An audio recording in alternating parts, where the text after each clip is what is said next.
হয়তো আমি ওর জানাজার দূর থেকে হইলেও আমি শরীক হইতে পারতাম, আমি ওর কবরের মাটি ছুঁইতে পারতাম। আমি শেষ মাটিটুকু পর্যন্ত আমি আর ছুঁইতে পারি নাই। আসসালামু আলাইকুম। তো সম্পর্ক সে আমার খালাতো ভাই, আমার আপন খালাতো ভাই। ছোটবেলা থেকেই পছন্দ করতো। আমি পছন্দ করতাম না, ওই পছন্দ করতো অনেক ছোটবেলা থেকে। আমাদের বাসায় আসতো যাইতো। তো ওর কথাবার্তা ও এতটা পরিমাণে স্মার্ট ছিল যে ধারণার বাইরে। আর আমাদের বয়সে একটা মেয়েরা কি চায় যে স্মার্ট একটা ছেলে, কথাবার্তার ধরনই থাকবে অন্য ধরনের। মানে ও এত সুন্দর করে কথা বলতো যে আমার মনে হয় না যে ওর কথায় এমন কোনো মানুষ ছিল না যে পাগল না হইতো। তারপর ওর চেহারাও দেখতে মাশাআল্লাহ আরো বেশি পাগল হইছি।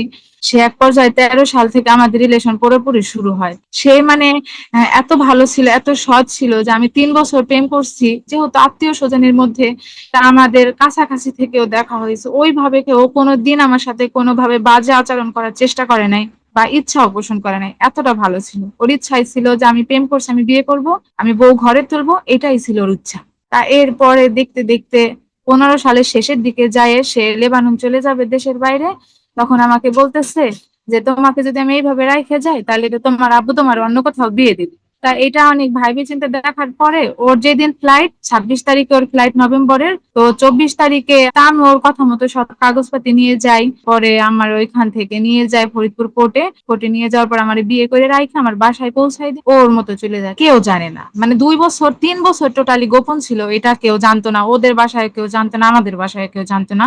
বিদেশ যাওয়ার পর যখন ও আস্তে আস্তে মানে ইনকামটা ওর একটু ভালো হয়, ভালো হওয়ার পর সে আমাকে প্রত্যেক মাসে মাসে টাকা দিত। আমি কখনো ওর কাছে ওইভাবে টাকা পয়সা চাইনি, ও ইচ্ছা করেই দিত। ও বলতো যে তুমি আমার বউ, আমার তো একটা দায়িত্ব আছে, এই বলে ও কিছু টাকা দিত। এইভাবে মানে লুকায়ে প্রায় ও বাহিরে যাওয়ার 2 বছর পর্যন্ত এটা মানে গোপন ছিল। এরপরে মনে করেন দুইজনের পরিবারে জানাজানি হয়ে গেছে।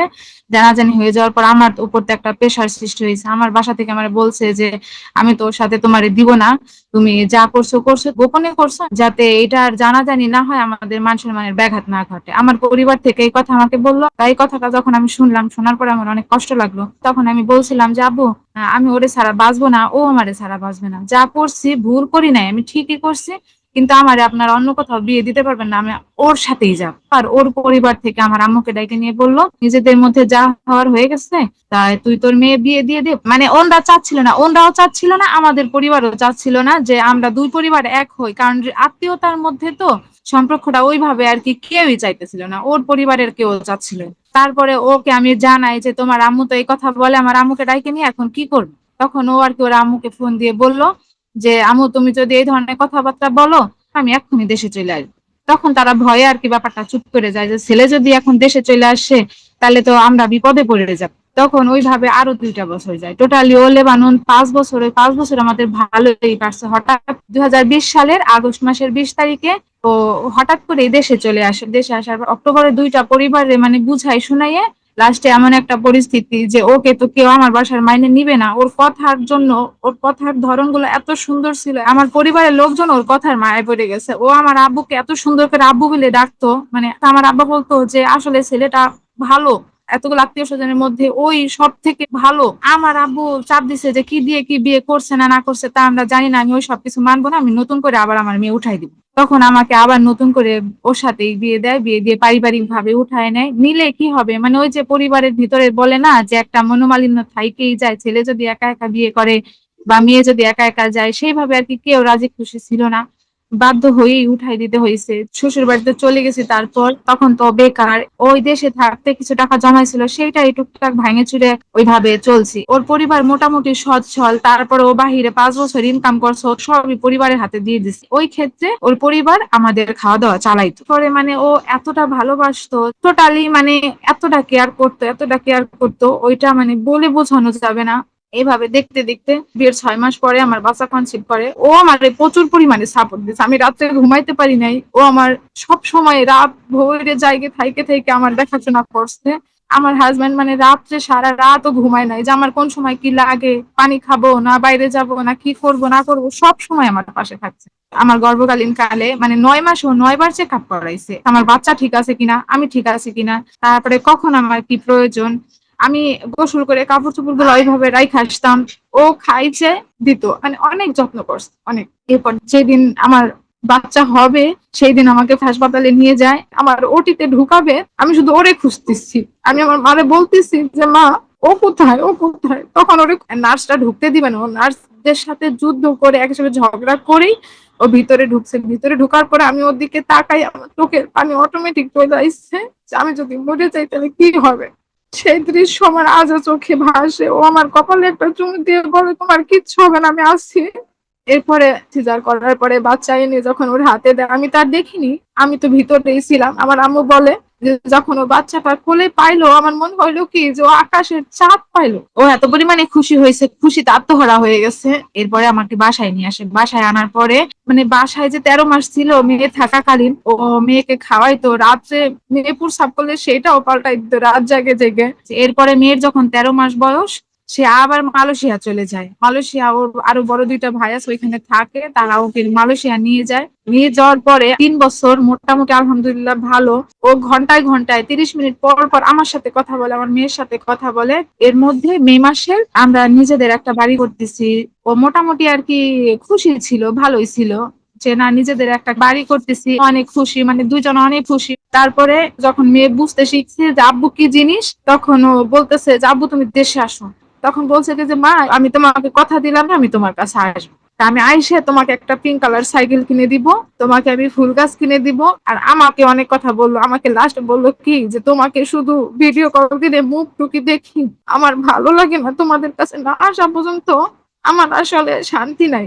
বলার পরে কথা শেষ হয়ে যায়। তারপরে সারা দিনে না ও আমার একটা ফোন দিল, না আমি কাজের ব্যস্ততায় ওকে একটা ফোন দিলাম। তা আমার ওইটা মনেই নাই যে ও সারাদিনে আমাকে ফোন দেয়নি। তো রাত্রের বেলা 9টা 9:30 দিকে আমি ফোন দিচ্ছি, ফোন যায় না, ফোন মানে ঢোকে না। তখন আমি ভাবছি কি যে নেট সমস্যাও তো থাকতে পারে। এরপরে আবার ফোন দিছি, ফোন ঢোকে না। তো আমি ভাবছি কি যে মনে হয় ঘুমাই পড়ছে ওইভাবে। রাত্রে ঘুমাই যায়, ঘুমাই যাওয়ার পরে সকালে 6:30টার দিকে খবর আসে যে তিনি নাকি আত্মহত্যা করছে। তখন আমার শ্বশুর শাশুড়ি সবাই তো কান্নাকাটি করে আমাকে ডাইকে উঠায়। ডাইকে উঠানোর পরে আমার শাশুড়ি আমাকে বলতেছে যে তুমি কি আমার ছেলের সাথে রাত্রে ঝগড়া করছো, আমার ছেলে তো আত্মহত্যা করছে। তখন ওইখানে মানে অসুস্থ হয়ে পড়ছি, আমার দাঁত মুখ লেগে গেছে।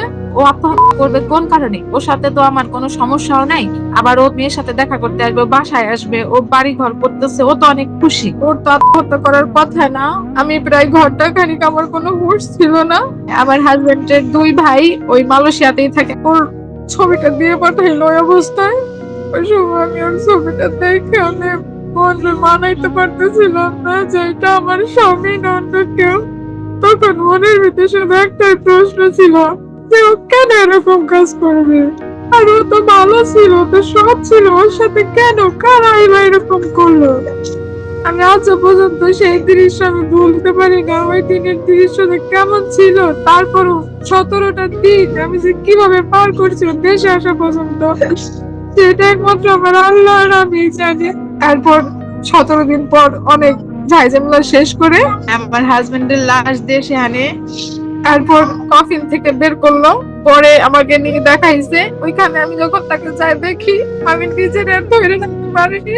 আমি যাই দেখলাম যে তার সাথে চোখ নেই, কপালে ব্যান্ডেজ, গলায় ব্যান্ডেজ। ওইটা দেখে সত্যি মানে ওইভাবে চিনার মতো কোনো পরিস্থিতি ছিল না।